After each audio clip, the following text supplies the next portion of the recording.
Live from the Toby Family Auditorium at the Commonwealth Club, it's Week to Week, the Political Roundtable, for Monday, November 27th, 2017. Welcome, everyone. Now, often I will begin one of these programs by reading a tweet from the president. He writes a lot of them. Kind of writes so many of them, I figure sooner or later they'll be like combined into a little red book we'll all have to memorize. But tonight, I wanted to share a tweet written by one of our panelists. Doug Sovern recently wrote, quote, "Priceless moments in parenting. One of my kids saw me on TV, BBC, and shouted out, quote, 'Daddy fake news,' unquote, as if that were my name. Savvy kid," unquote. So fake or real, we're glad you're all here tonight. It's true. I mean, at least they noticed you were on TV. Like, Daddy fake news, Daddy fake news. I was like, Where? Wow.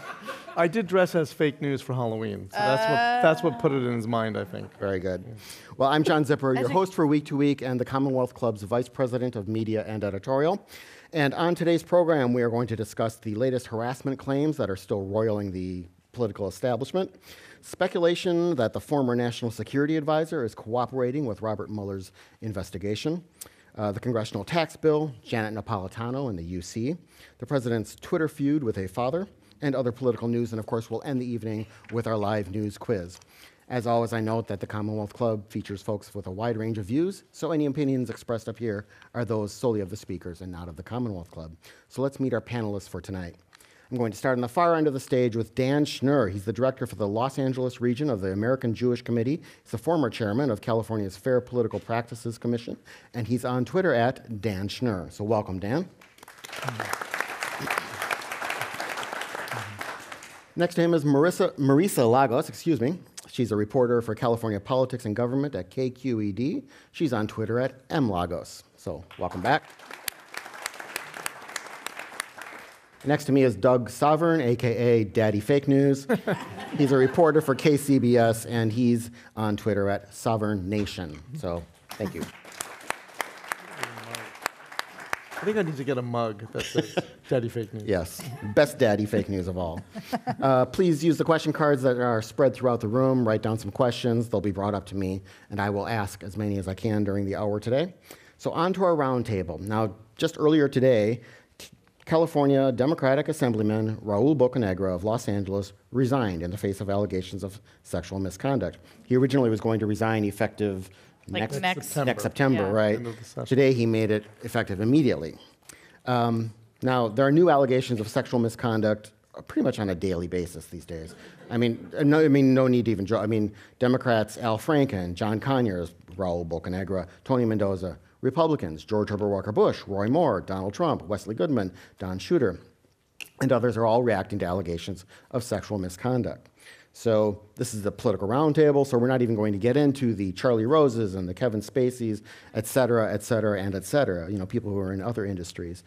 But let's start with what we know actually today. So Marisa, tell us about what we know about Raul Bocanegra's resignation, and what situation was he facing? Right, so like many of the men who have been accused of sexual harassment, he had this amazing statement where he did not take responsibility. He blamed the political, It was a hurricane of political opportunism. Thank you. He's been doing radio longer than me. Hear that smooth voice. That's a great. Hurricane of political opportunity. He's which caught in unclear whose opportunism. That's probably due to climate change, though. Right? Yes. The hurricane of maybe all 6 Republicans are making a comeback in Sacramento. I don't like. It's crazy because if you know the history of this guy, the first accusations against him, which were essentially upheld by the legislature, were when he was a staff member to a former assemblyman. He was ordered to stay away from this woman whom he had groped in a bar at a work event. And then he ran for office, and when he got there, the assembly said, well, the settlement telling you to stay away from her no longer applies because you're an assemblyman. So everybody knew about this. So I'm a little unclear about the political opportunism. But this comes on the eve, tomorrow the assembly is holding their first hearing on this matter. And so I think it's very likely from what I'm hearing that there are going to be more allegations and more names told in the coming weeks and days. Dan, let's go down to you.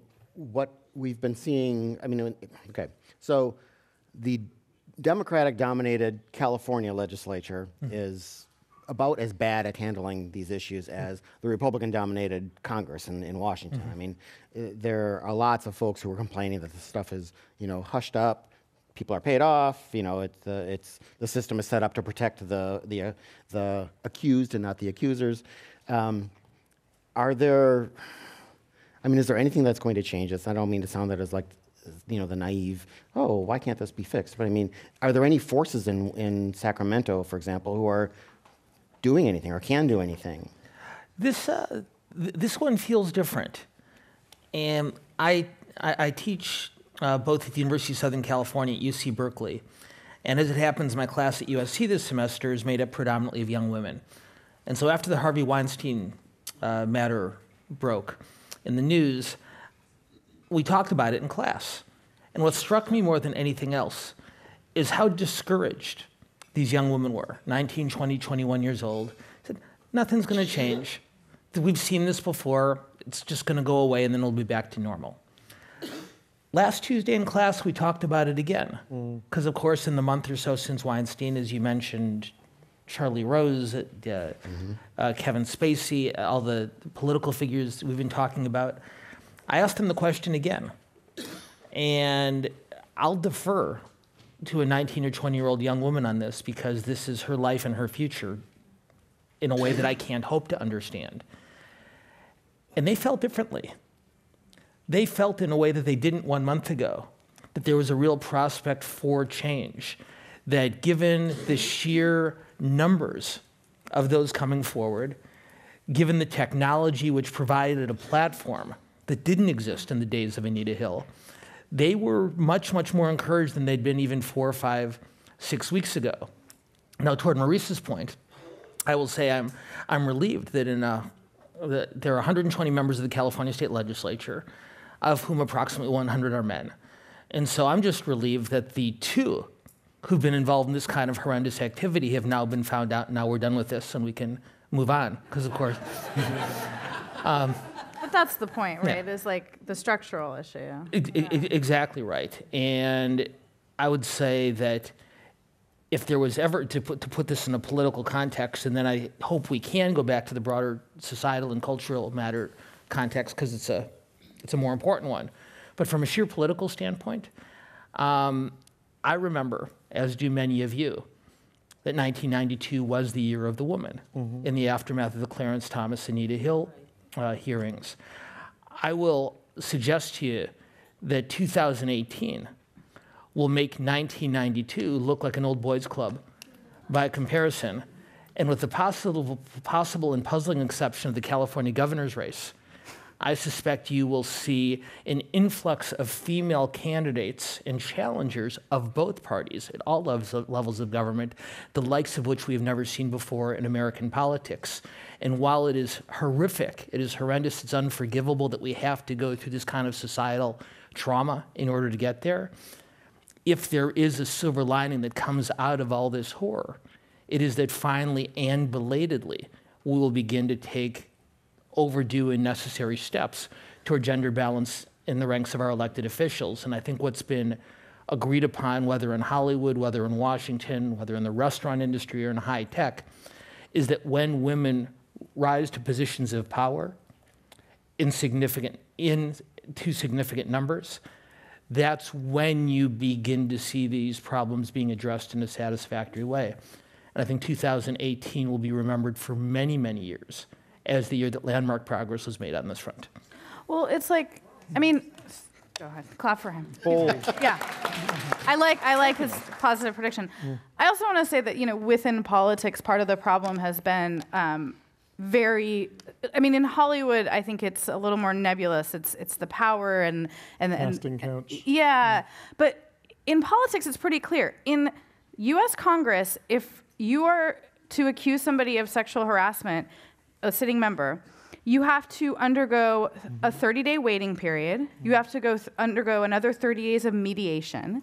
I mean, there is it's insane. When I read this process, I couldn't even believe that would have been what anybody would come up with as a fair sort of structure. And the state legislature, kind of similar thing. It's the rules committee as opposed to the ethics committee, but you do have basically the fox guarding the hen house. And I will say in a lot of cases it's included women. And I think that has to do with Dan's point, which is that if you are, 20% of any body, how much of a voice do you really get, right? If you are if your power is predicated on being accepted into a boys' club, and not to excuse, I think, some of the women who have covered up this behavior in the past, but it does sort of lend itself to that situation. And so I do think within the sphere of politics, there are like very simple structural and legislative changes that could help at least get to some of this. And I do think, I agree with Dan that I think this is a tipping point in a way that we could not have foreseen. Donald Trump apparently is not going to be Time Magazine's Person of the Year. I would say it should be Rose McGowan. I had no idea who Rose McGowan was. I still am not clear who she is, other than that she's an actress. But she's the one who first accused Harvey Weinstein, which led to the floodgates opening. And look at the impact this is having. With one exception, I don't think tech is going to move as quickly as the other sectors. I think women are less likely to come forward in the tech sector for a variety of reasons. But I do think in politics and in media, this is a tipping point. And, Jackie Spear, one of our Bay Area Congress members, is finally going to get this legislation through to change what Maurice is talking about, where there's this ridiculous and cumbersome process that makes it almost impossible for anything to get done. And that would never have happened without this. So I do think there's a lot of pressure being brought to bear, and there will be, we hope, lasting, but at least significant short-term change. When this first happened in Sacramento, a month or so ago, I had dinner with Melanie Mason, the LA Times reporter who broke the story, who's done amazing work, and has, a lot of which is because of her personal relationships and the fact that these women trusted her to come forward. And we were talking about the sort of pitfalls moving forward, right? There's the, okay, one or two people gets outed and they become the sacrificial lambs, and then everybody just kind of moves forward.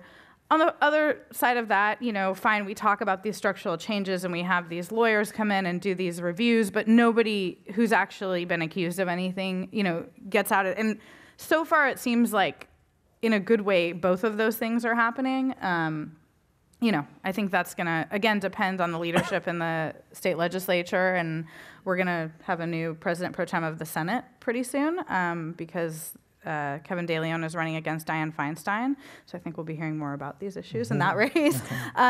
But I think it's very likely that whoever takes over is going to be a woman, and I think that it'll be interesting to see how that informs this process as well. I did want to ask about that. Kevin De Leon, of course, is running against Senator Dianne Feinstein. Is his candidacy going to survive? He's been tied to a lot of problems with this and the way the Senate has handled or mishandled sexual harassment claims. I certainly doesn't help that his roommate was one of the folks who has been accused. Doug? Maybe more. Well, I think it's always been an uphill fight in this case. His whole candidacy is, I'll fight Trump, and Feinstein represents the old guard.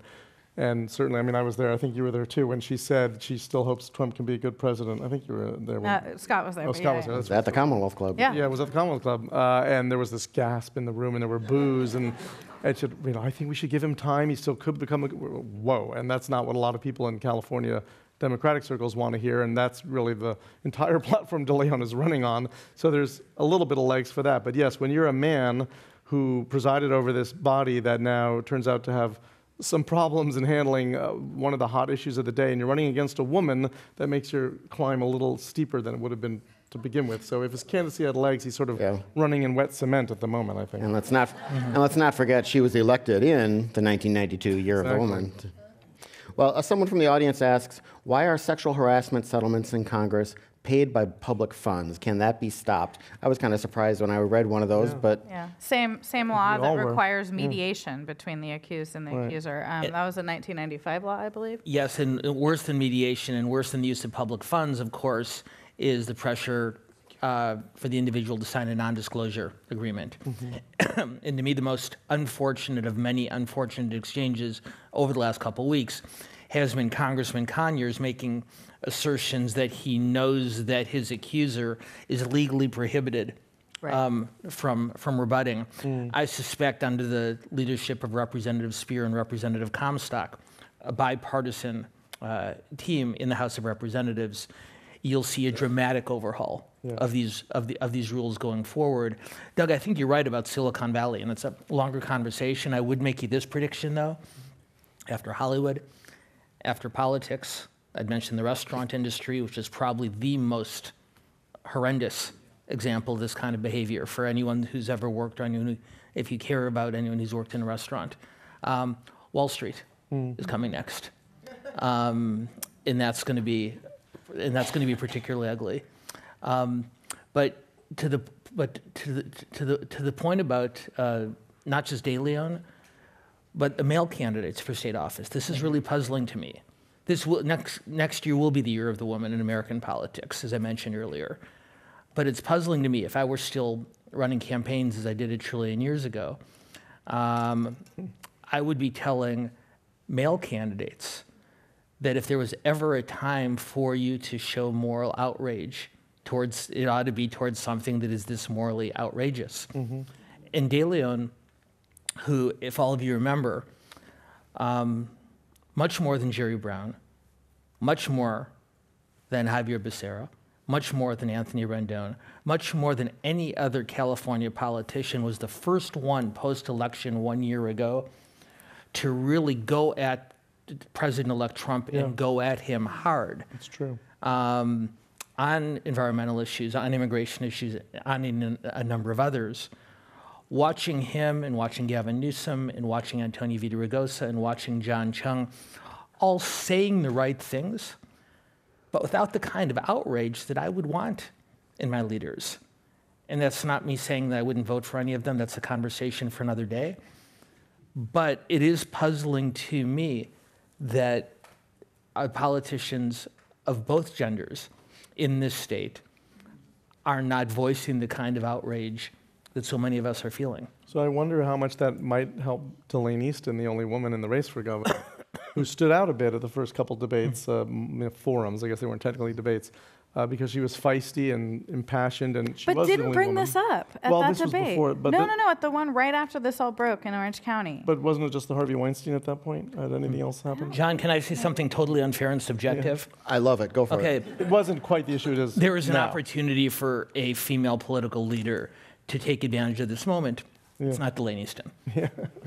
Well, and someone from the audience does ask, does California have any woman who could be governor in the near future? Well, the only one who's running is Delaney Easton, and I don't see anybody else getting in the race. So certainly in the near future, but not in this cycle. Okay. We've actually got quite a few questions on the sexual harassment issue, as you could expect.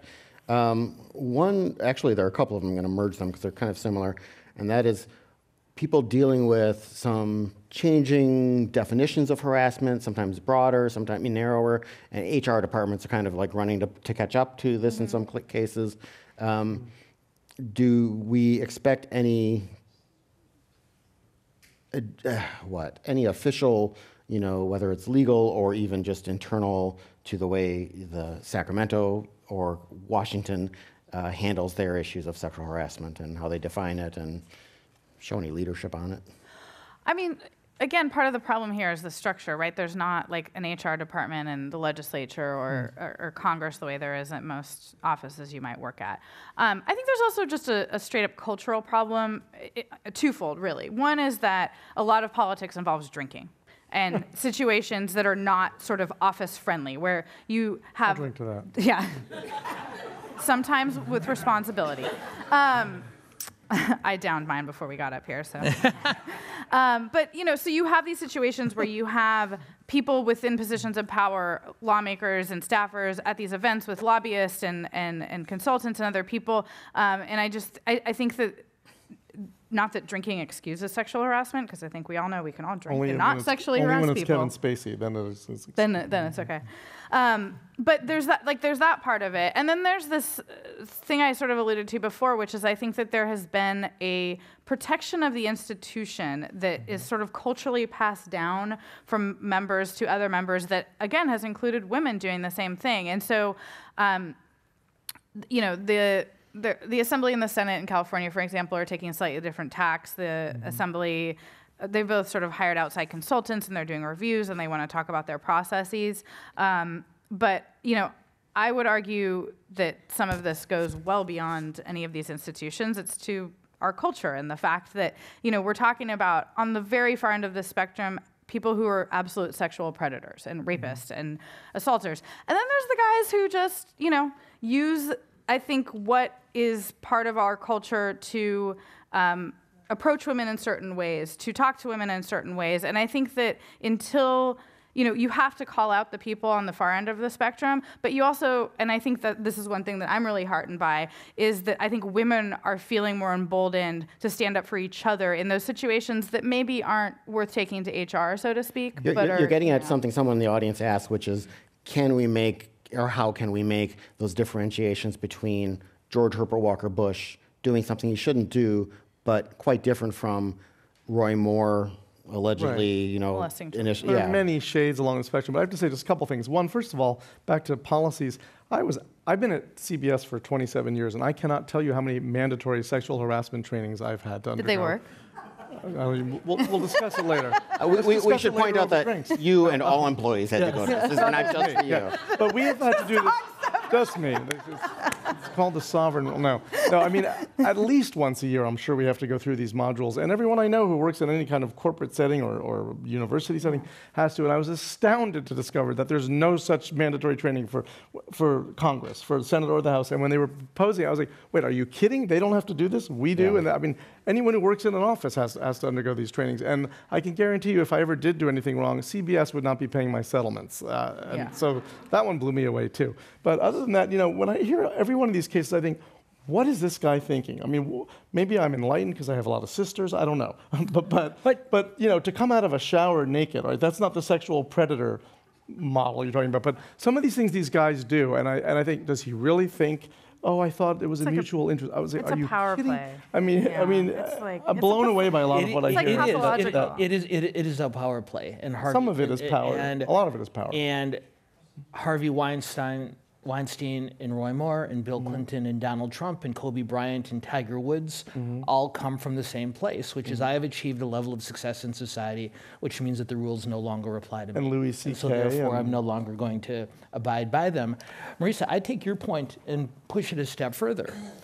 Politics isn't just a culture where alcohol is pervasive.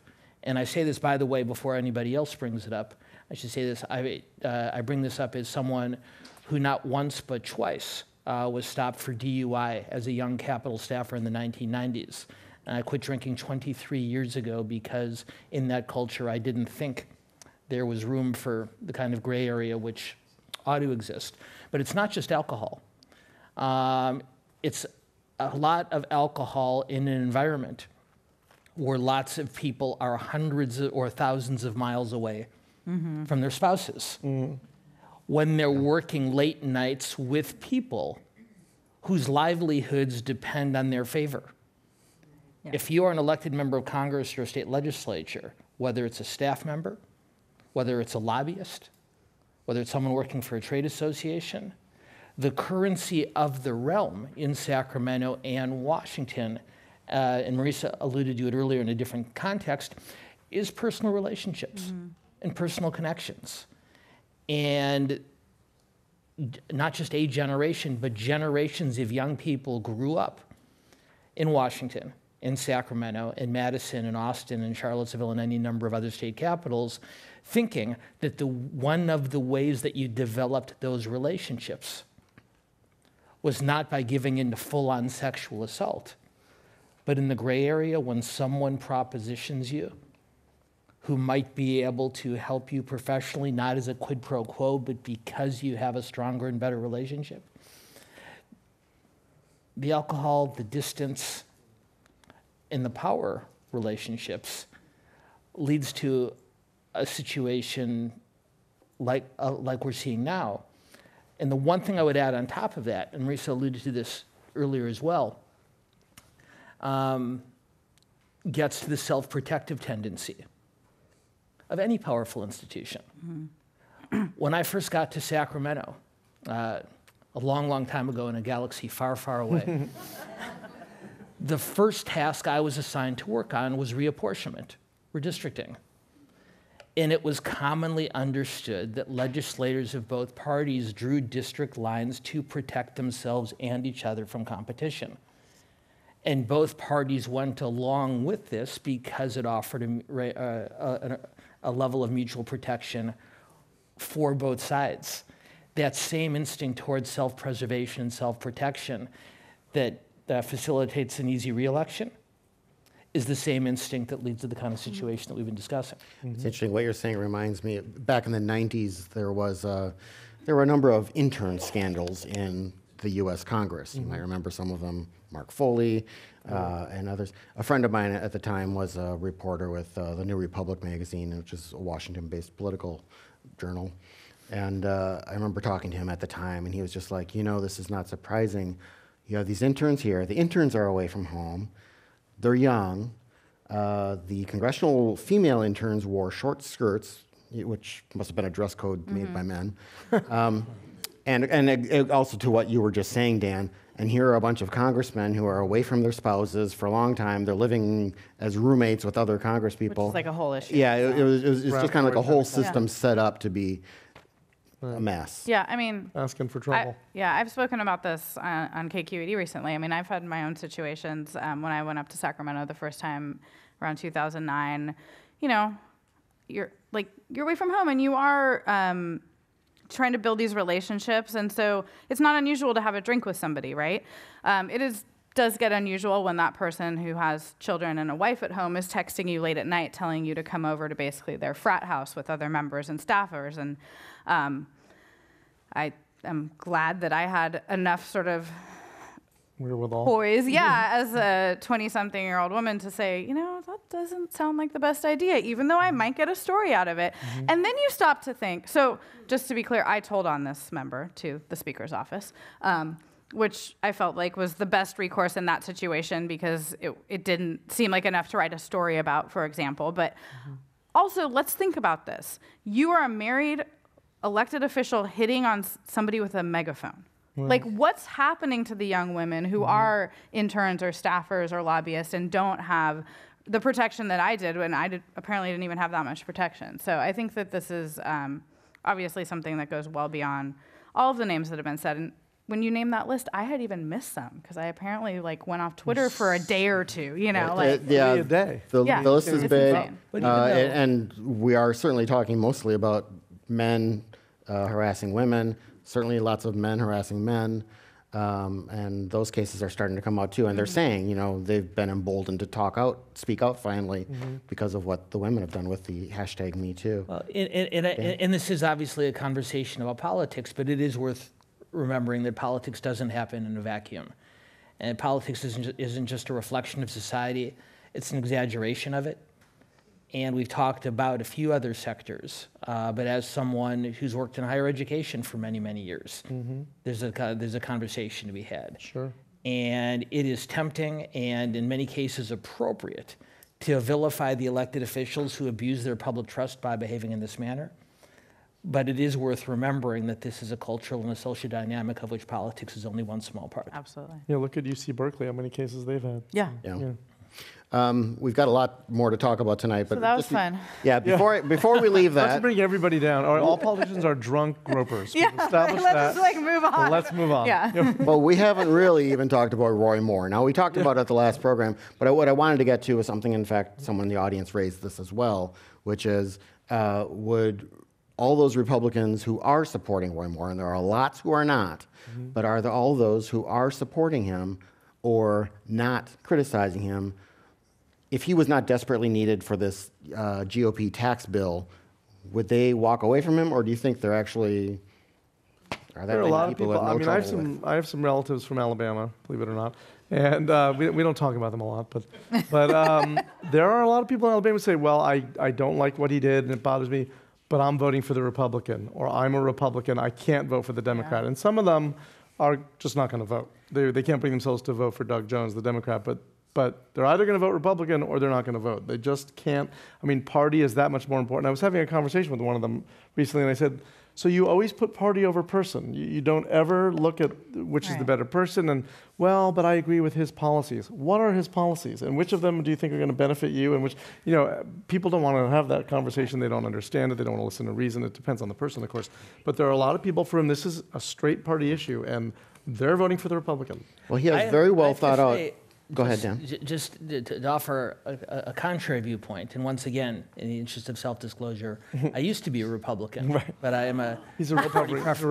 I'm a no-party preference voter and offer this without any partisanship or leanings in one direction or the other.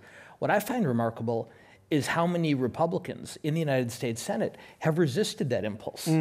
Actually, in the Senate, that's The true. overwhelming majority of Republicans in the Senate have made it very clear that if this man is elected, they will immediately remove him. take steps to remove him from office. Now, I'd like to say that's because of admirable moral principle, and that may be part of it. A lot more of it is because of political self-preservation. They don't want to have to carry Senator Moore around with them. Also, they never through the liked midterm him. elections. He But- wasn't their guy anyway. He's but not, I will. But I will get. But I think you have to give credit, whether it's Mitch McConnell and Moore, or whether it's Kirsten Gillibrand. When you're willing to call out someone on your own side, that takes a level of courage and bravery that I think is very commendable.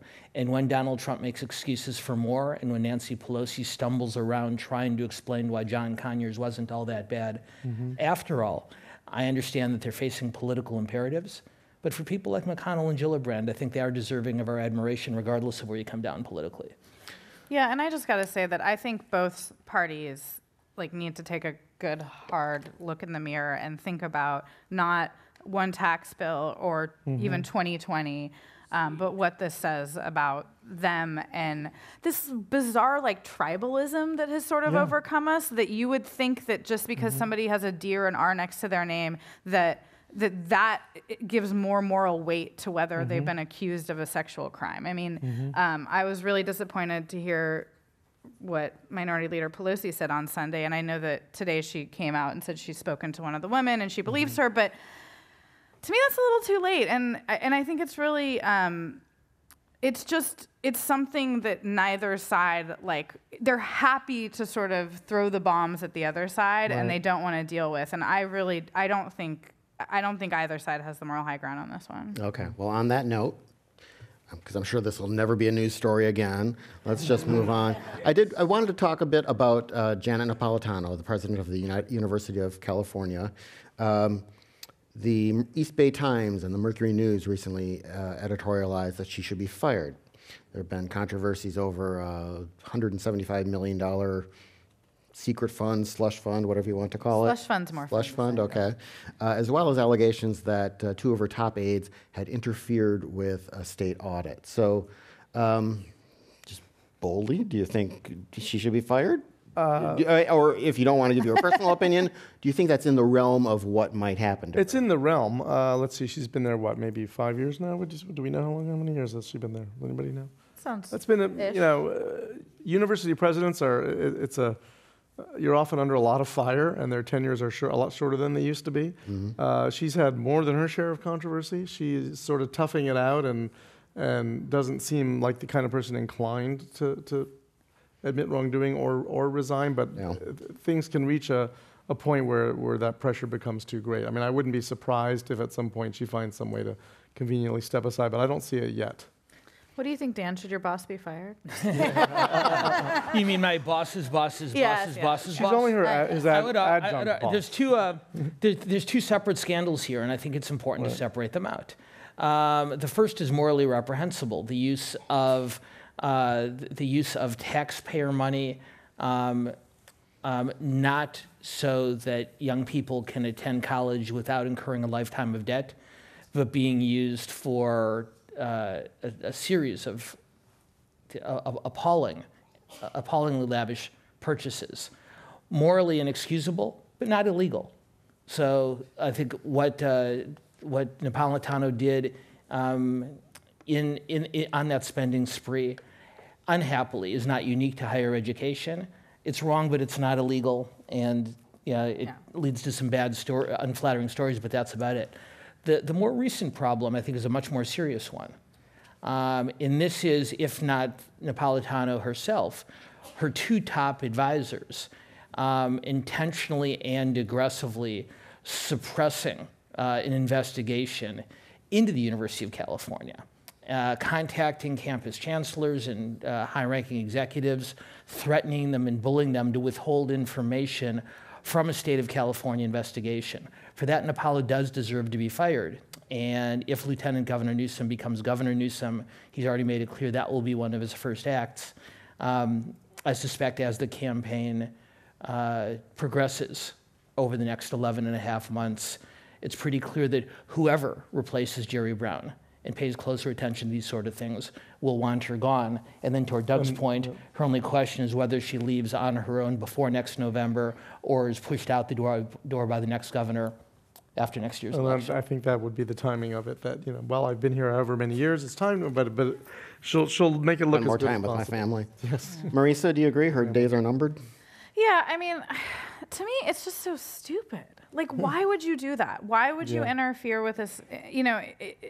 It's never the crime, it's the cover-up, And It's it just Nixonian. seems like yes, using that money, and I think that this does speak, and I think it goes well beyond Napolitano, but to a sort of culture of entitlement within the UC Office of the President we've seen before, and the regents, and this idea that, all of the amazing reporting that's happened over the last 10 years about, administrative salaries and parties and all of these things. And it's just so tone deaf to me that after the drumbeat of years that predated Napolitano's tenure, that they would still be doing this. So yeah, I don't, I think it's also a shame because I actually think, like Jerry Brown, she came in and had a lot of experience and some good qualities. I'm not saying he did any of this, sorry. But I think, she brought a certain gravitas to that position that I think was needed at the time. And I think it's just sort of a shame that this is been the way it's happened. And, she's not the first person to be in the crosshairs of our state auditor, Elaine Howell. And I think that we often hear cries of politics when Howell does conduct an investigation. And that could be true, but that doesn't mean that her investigation is not true, right? So, yeah. But also, both the position of chancellor at Berkeley and of president of the UC system, these are like lightning rod jobs. I mean, who was the last person to hold either one of them who wasn't mired in something? And you have to be you have to be appreciative of that, mindful of that when you take that job, and really go out of your way, not to light public money on fire. Exactly, and I don't understand. I mean, there's a sort of hubris there that you would think in that position that you could get away with anything like that. Or, if it were me taking that job, I would go out of my way to make sure that didn't happen. Right. So it's pretty remarkable. Well, speaking of tough jobs, I wanted to talk about our next topic, which is the Republicans in the U.S. Senate are going full bore to try to get their tax bill passed. They're doing whatever they can, all that wheeling and dealing one does, to try to get and just enough votes to get it passed. The House has, of course, already passed a tax cut bill, and the goal is to get President Trump a bill he can sign before the end of this calendar year. So, I think Doug, we should what do ask you think? Dan, since he's far more knowledgeable than I am on this. Okay, Dan? But I have to say, if you'd asked me this, and you probably did a few months ago, whether they would pass a tax reform bill, if we had that, I think we had that conversation, and I said, or I would say, no, it won't pass. They couldn't do Obamacare. They're not going to do tax reform. But then the House did pass something, and the Senate is getting pretty close. And I would not be surprised, actually, and I'd just like to hear what you think. I would not be surprised if they do pass this, and they hash it out in conference, and they do get something to Trump's desk, which would be really his first major legislative achievement. Yeah. Dan? Well, I have not made a correct political prediction since June of 2015 when Donald Trump first announced his campaign for president. So I'm certainly not going to offer a prediction now. I'll offer you this. There's a tremendous incentive for Republicans in both chambers to pass this tax cut, even a lot of them who don't like it, because they don't want to go back to the voters next year with nothing to show for their first 2 years. If they, after 2 years in office, say, we didn't repeal Obamacare, we didn't cut taxes, but by the way, we did extend DACA. That's not the kind of thing that's going to turn out a conservative Republican base in the midterm elections. If you look back at modern political history, a president's first midterm elections, and this by and large is, when we're talking about presidents, we're talking about normal presidents' first midterm elections, their parties tend to lose large amounts of seats. If the Republicans lose the average number of seats that a president's party has lost in a midterm election over the last 40 years, they will lose control of the House of Representatives. So that's just a historical average. And if you're one of those House members, you know that turnout is generally low in midterm elections, which means the election becomes more about base motivation than persuading undecided voters. You see, base Democrats more motivated than they have been probably. I mean, you could make a case for 2006, but you could probably go back to 1974, the last time you saw a Democratic base as motivated as they're likely to be in 2018. And if you're a Republican member of the House of Representatives or the Senate, you think, I've got to go back to my base with something. And even though there's things in this tax cut that I'm not all that excited about, and I know they're not popular with the broader public, I got to give my base something. Yeah, I agree. I mean, Marisa? yeah, I agree, and I think you have to look at not what do public opinion polls say generally, but what do they say for the base. But I'll also note that you have, I think, a lot of members sort of stuck between a rock and a hard place, like our 4 congressional Republicans who voted against this bill, who are people like Darrell Issa, who really like cutting taxes. But when you look at the mortgage deduction, when you look at the fact that we're not going to be able to write off our taxes, our state and local taxes anymore, I mean, this does not bode well for folks in high tax states like California, New York, New Jersey, et cetera. And then I think, you also have to look at a lot of the details around cuts to welfare programs, cuts to other things that will disproportionately impact the same people who are going to be impacted by an ACA repeal, which is more rural, low-income voters. And so at this point, it does seem like the train is rolling along, but I think every day we're hearing more members of the Senate express at least some concern or. So what comes out of conference? What does it look like? Why do we have a Republican Party that doesn't care about deficits anymore? I mean, these are all open questions. But yeah, it does seem like there's this desire to get something done no matter what it looks like. And maybe that'll help them in 2018. But will it help them in 2020? I mean, that depends on what actually ends up in the bill and how it affects people. Right. I That's mean, my point, though. If people don't get the cut they think they're getting, or their taxes go up, or the actual impact it has on them, it could come back to haunt them. Well, here's one thing. This is not a prediction, but something to watch over the next 4 days when the Senate votes on this bill. There are some senators who have, who've spoken out on matters of public policy. Susan Collins, the last moderate Republican in America, speaking out from one end. Some conservatives speaking out as it relates to the deficit on the other. But here's what to watch. Bob Corker, the senator from Tennessee, and Jeff Flake and John McCain, the 2 senators from Arizona, all hate Donald Trump. None of them are ever going to seek election again. So even if you are a Republican senator or House member who might not be all that wild about the president, you know that you have to face voters, a certain percentage of whom did support the president. Jeff Flake's not running for re-election. Bob Corker's not running for re-election. It's extremely unlikely that Senator McCain runs for re-election. They are completely empowered and they are completely free. And as it happens, if the 3 of them vote no, That's it. that is 49 votes for the Republican tax package. So keep an eye on those 3. There's been a lot of talk about the tax cuts that various people and different income levels would get, as well as what corporations would get, and which are permanent and which tax cuts would actually sunset You're not after. going to ask us questions. Yeah, so in line 324 on page 12 of Bracket 7. But no, actually, I didn't even do my own job. We're gonna there's do a your question from the tax audience, though, that gets really right to the core of how much maybe Democrats should or shouldn't freak out about this, which is, they can pass this bill calling certain things permanent or certain things that would sunset. Future Congresses could change that, could they A not? year from now or a year and a half from now, a Democratic Congress could But change it's that. hard to roll back tax cuts. People, even Democrats don't like to Right. make you pay Take more people's money. money away. They Yeah. don't, but Bill Clinton came into office and raised taxes. And Yeah, the distinction between a 10-year, a legislation with a 10-year shelf life and a permanent one is not a substantively meaningful distinction. 10 years is a long time. Yeah. And forever is longer, but they're both long times.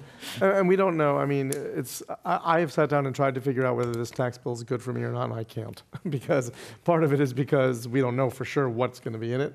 But like, okay, I lose here, but I gain there, and I'll wait till it's done, and then I'll look at it. So we don't know what impact it's really going to have on a lot of people, and until people see what the actual impact is, the Democrats won't be able to decide what they want to roll back or not. And, Yeah.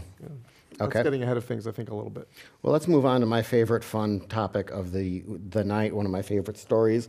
The Consumer Financial Protection Bureau currently has 2 bosses. Can't we talk about Prince Harry or something just a Yeah. little bit more uplifting? No, I have an idea. I think we should put both of them in like a mud pit. Well, And they're- let 'em- they They're could. basically So in one now. actually, Yeah, right. both. So Only here's one the deal. brought donuts the first The head of the CFPB resigned abruptly, and he appointed his deputy to be the acting director until Trump nominates, I guess, a new person or appoints. I don't know if it's He does, well, technically, he has to nominate and the Senate has to confirm, but he's decided he can appoint an interim. right. So this has caused what now is an explicit legal issue where the organization's own lawyer is supporting the Trump administration, but Trump did go ahead and appoint an interim acting director, or I guess an acting director. Both of them showed up for work today. This is according to Politico. White House Budget Director Mick Mulvaney, President Trump's choice to temporarily lead the bureau, arrived at about 7:30 a.m. His challenger for the job, CFPB Deputy Director Leandra English, sent the staff an emailed greeting shortly before 8 a.m. and signed it with the bureau's top title, Acting Director. Mulvaney quickly fired back with a memo instructing staff to ignore any instructions from English and invited employees to the bureau's 4th floor for donuts. My favorite part of that was Mulvaney tweeted out a picture of all these empty Krispy Kreme boxes to Dunkin' show. Donuts, Dunkin' Donuts. No, it was Krispy Kreme. I saw the bag. Oh, the boxes were Krispy. I saw some Krispy Kreme Weird. boxes. Oh, now he's This trying to is where it like gets have it. ugly. Yeah, This is why people don't trust the Maybe they had news. both. Yeah, We'll have to yeah, look again. that's We'll check. We'll go to interesting. the. We'll check. I'm Maybe just wrong. wondering. Fake news, But Dad. Yeah. look how many donuts they all ate. There's only one left. Clearly, they're all on my side. If they all came and ate the donuts, I win. Because this is what it's come to. It's a donut war. Yes. It's a mess. It's a mess. Is this just one of those? I mean, it's an Well- interim position anyway. Trump will get the Right. person he wants in there It eventually. is a bit of a So tempest in it's- a teapot because ultimately he'll get to appoint someone, and this Senate presumably would confirm them. But in the short term, that bureau, which was created under President Obama after the recession or during still the recession, is responsible for a lot of things and regulations and Protecting consumers. right, and has returned something like $12 billion to consumers. But the Republicans have opposed this bureau from the beginning. Elizabeth Warren was supposed to be the first head of it. They wouldn't confirm her, so instead she ran for the Senate. Richard Cordray got the job instead. Now he's going to run for governor of Ohio. But it has an impact. I mean, if the president can put Mulvaney in there for the short term and then eventually get another appointment, that person will serve longer. I mean, it has some impact. If Mulvaney is the budget director, does he Right. not have enough to fill up his? Well, I Do heard each he 3 said- days a week. Did he say Yeah, 3? I thought he he said said 3. 4. And I was like, Gonna math is not. run the budget department 3 days a week and run the Right, consumer which financial 3 days a week. sort of begs the question, like, What's he is doing the on budget Sunday? director not a full-time job? Oh, his pension's going to be awesome. Well, that It is a crazy. It's a mess. I have to say, my brother is a consumer law professor, and he has been obsessed with this issue, and he's a bit of an expert on it. And all weekend long, he was texting. I was like, "It's Thanksgiving. I don't know what you're talking Yeah, about." I don't And then I looked at it, I went, "Oh my God, you're right. This is crazy." So she already sued the interim. English, the one who was appointed acting by the director. outgoing Cordray, has filed a suit to invalidate the appointment of Mulvaney, and it's going to go to the courts. And the Trump administration counsel who wrote the opinion that the president was right is a former payday lender attorney. So once again, I think Can't make this stuff. I think the USDA is also now going to require that foxes all report to the hen houses. So yeah, it's another classic moment in Very good. Trump world. Well, so at the end of the president's recent trip to Asia, he reportedly helped get Chinese authorities to release, 3 UCLA basketball players who had been jailed on charges of shoplifting. This not being a normal world, Trump then got into a Twitter feud with the father of one of the players, LeVar Ball, the father. Dan, you actually wrote about this recently. I saw something on it. What do you make? Is either of them correct? This is a little bit like watching the Iran-Iraq war. I can't decide if there's anybody to root for. Both Donald Trump and LeVar Ball are shameless and often obnoxious self-promoters. both have a sufficient amount of media savvy to know that picking a fight in public and in the news media with someone else of similar levels of bombast plays to their immediate benefit. Yeah, like I know about these guys' shoes now. I was going to say a moment ago that this fight over the Consumer Protection Bureau was going to be resolved in a few weeks, and we shouldn't be wasting our time on it in the meantime. But because it's now allowed us to talk more about LeVar Ball and Donald Trump fighting about whether Mr. Ball's son was arrested in China or not, can we talk about something else, please? Look, I mean, this is the downside of social media. The upside goes back to what we talked about earlier. Everybody gets their own television network. Everybody gets their own media platform. And what that means is the second Anita Hill is somebody we never heard of in 1991. Mm-hmm. Whereas today we hear about number 2, number 3, number 10, number 50, and number 100 because they have the ability to be heard. The flip side of this is everybody gets their own television network. Mm-hmm. Everybody gets their own media platform. And if Donald Trump and LeVar Ball want to fight in a way that no self-respecting reporter would bother having covered a quarter of a century ago, well, we're still talking about it because they have a social media platform that allows them to get more notice on this matter than either one of them deserve.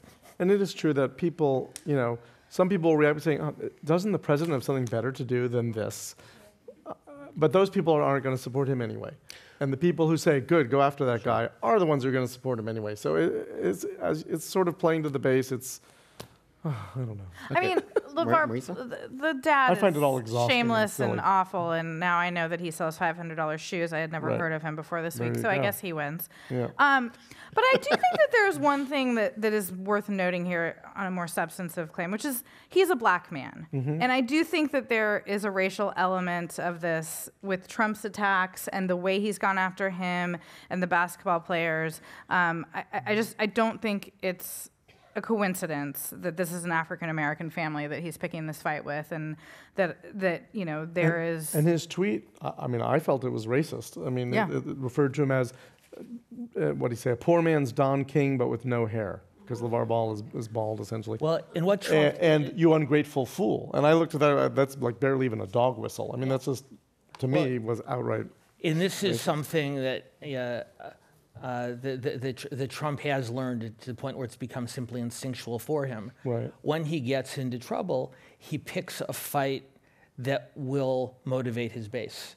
And whether it is National Football League players kneeling for the national anthem, whether it's taking on CNN today, or whether it's the father of this basketball player, he knows with confidence that even if the majority of the American public does not agree with, does not take his side in the fight that he's picked, his base of support will still be with him either way, but they'll be that much more excited and that much more motivated for him when he takes them on more challenging matters. Mm-hmm. Well, here's something else that might bother him. His former national security advisor, Michael Flynn, who served for 23 minutes or so in January. Longest serving yet. Yeah. He apparently has stopped sharing information with the president's lawyers, and this has led people to conclude that means he's made a deal with Robert Mueller's FBI investigation. Or I don't know if it's explicitly an FBI investigation, but he's somehow under there. His pension now comes from them. What do you make of this? Do you agree that probably is what it means? I know you're not a lawyer, but that could mean what it means, because that is something that happens when people make deals. Typically, attorneys for targets of investigations do share information, and when one is cutting a deal, they stop. And so people are looking to saying, aha, this must be a signal stop. I have been saying, I've thought for months that Flynn is flipping. When the first indictments came out, I said it won't be Flynn because he's cooperating, and it wasn't. Now, that doesn't mean I'm right, but my sense of this has been for a while that perhaps mainly to protect his son, who he's very worried about. He doesn't want his son to go to prison. But there's so much on Flynn, and seems he's at least suspected of and seems guilty of so many different things that they must have a pretty strong case against him, and even he and his attorneys, or probably more likely his attorneys, can see that. So I think it's always been extremely likely that he's the one to cooperate most. That doesn't mean he has something to give them on the president or anyone other than himself. But I do think that, and this is just, to me, just a little more evidence for it. But well, time will tell. John, there's a fascinating biography of Trump that came out right after the election called Trump Revealed by Michael Kranish and Mark Fisher of the Washington Post. And what they postulate when you talk to them, not specifically on this matter, but more broadly, is they said if you look at Donald Trump's career over the years, over the decades, he's not one generally who digs in for a fight. When he is dealt a losing hand, he folds and he walks away and he claims victory. Mm-hmm. Some of you may remember the Trump shuttle. Mm-hmm. His challenges in Atlantic City. Marla Maples. His history is that when he's losing, he walks away and calls it a win. What Fisher and Kranish suppose, and this is before the news of the last couple of days, is that the only thing, in their opinion, or I should say the most likely the thing in their opinion that could cause Trump to leave office is if he felt that Mueller, because of Mueller, the walls were closing in. Mm-hmm. And that and that Flynn, like Manafort, is a really, really major cog in this process that Mueller is very, very methodically building. And if Trump believes that Mueller has him dead to rights, he simply says, I have achieved everything I sought out to over the course of my 3.5 years in office, and therefore I will not seek re-election. Whether Mueller knows something that makes Trump impeachable is something none of us can know. Mm-hmm. But if you look at the way Mueller has built this case, and it's the way prosecutors generally build high-profile cases, is step by step. Mm-hmm. Minnows to small fish to big fish to whales. Mm-hmm. And Mueller and Manafort are pretty good-sized fish. I agree. Okay. I mean, it does seem like if Papadopoulos and Manafort were sort of the pinnacle of this, then Flynn would have been charged with something already, because we do know so much about bizarre dealings and not just around Russia, right? I mean, they sort of span the globe. Mm-hmm. And so, yeah, it does seem likely. But again, who knows if he has anything on Trump? Who knows if he has anything on anybody? Mm-hmm. But it does seem like next year will not be out before something happens. But it's unlikely that Mueller would offer him a deal unless he has something. Right. Unless he knows something of extraordinary import. Right, and no prosecutor, Mueller or anyone is going to give you a deal if you have nothing to give them in return. So he's got to have something. But I do think, I can see the scenario where Trump, as you say, declares victory and decides not to run again, or he won't make up a health issue because we know he's the healthiest person who's ever been president. But I also, he's not, he knows that if you don't win that second term, you're nothing, and that he's not going to want to say he's a loser, and he also won't want to risk losing that re-election bid. And that's why the Mueller scenario is the one that can take him down that path. Right. Because you're right, he wouldn't want to back off without having validated with a second-term victory. Right. But he also won't want to lose. Unless there were just no other option. So I think, it'll be interesting to see, because he's going to fight that. He's not going to want to not run again. It's going to take a dire scenario for him to say, I've decided not to, for the good of the country, to not seek a second term. I give you Mike Pence. Someone in the audience asks about a speech that President Trump made today with some Navajo leaders. Uh-huh. If you haven't heard about it, Doug, could you explain what happened? Sure. So they were honoring the Navajo code talkers. 3 of them, I guess, are all that's left. The code talkers were Navajo Nation members who, during World War II, they would use them to communicate between units because the Japanese and the Germans could not decipher Navajo, so they would just speak in their language, and it was a code that couldn't be broken.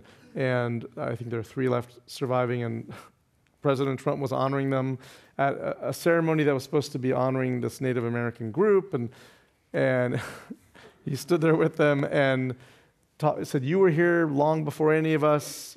Well, there's one member of Congress who's been here a long time too. They call her Pocahontas. So he brought up his Elizabeth Warren slur, that he uses the name of Pocahontas as a slur against, because Elizabeth Warren claims to be 1/32nd Cherokee, and it's never been proven or disproven, but she has no documentation to back it up. Anyway, so he calls her Pocahontas every time he can. And it was just, everyone was just sort of appalled, like, how, this is supposed to be a somber, he can't get through an event to honor someone without turning it back to himself and slurring someone. It just became another classic moment. But slurring Elizabeth Warren serves to motivate his base. Yes, again. In a week in which a tax cut may or may not Right. pass, it's a way for him to remind his most loyal supporters. It's true. why they're Although, saying it. watching that tape, I doubt he was thinking about, I'm going to motivate my base now. I think he just couldn't instinctual. resist. Yeah. He can't resist. He's Indians, Pocahontas, Elizabeth Warren. He just goes there without even really thinking it through, because that's how it seemed.